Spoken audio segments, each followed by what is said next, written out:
Phone call আসলে ডিসপ্লেতে show করে না, সেজন্যই আপনারা যে কাজটি করবেন এইখান থেকে এই ফোন কল অপশনটাতে আপনাদেরকে জাস্ট 3 সেকেন্ড ক্লিক করে ধরে রাখতে হবে। 3 সেকেন্ড ক্লিক করে ধরে রাখার পর এখানে কিছু অপশন দেখতে পারবেন। এইখানে অ্যাপ ইনফো, এই অ্যাপ ইনফোর উপর ক্লিক করে দিবেন।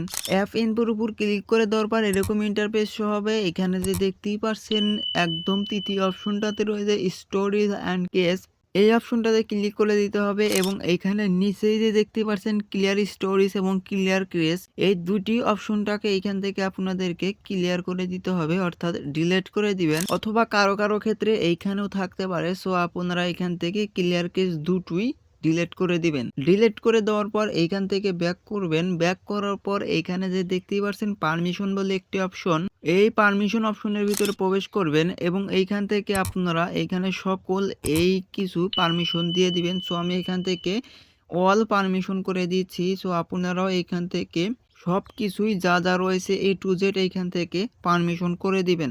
কোনোটাই যেন বাদ না থাকে সেগুলো এখান থেকে অ্যালাউ করে দিবেন, অর্থাৎ পারমিশন করে দেওয়ার পরে এখান থেকে ব্যাক করবেন। ব্যাক করার পর কিন্তু এবার আপনার কাজটি সম্পূর্ণ শেষ। এই ভিডিওটি এই পর্যন্তই শেষ। ভিডিওটি কেমন লাগলো অবশ্যই কমেন্ট করে জানাবেন। এইরকম ইনফরমেশন ভিডিও সবার আগে পাওয়ার জন্য মাস্ট বি চ্যানেলটাকে সাবস্ক্রাইব করে রাখবেন। ধন্যবাদ।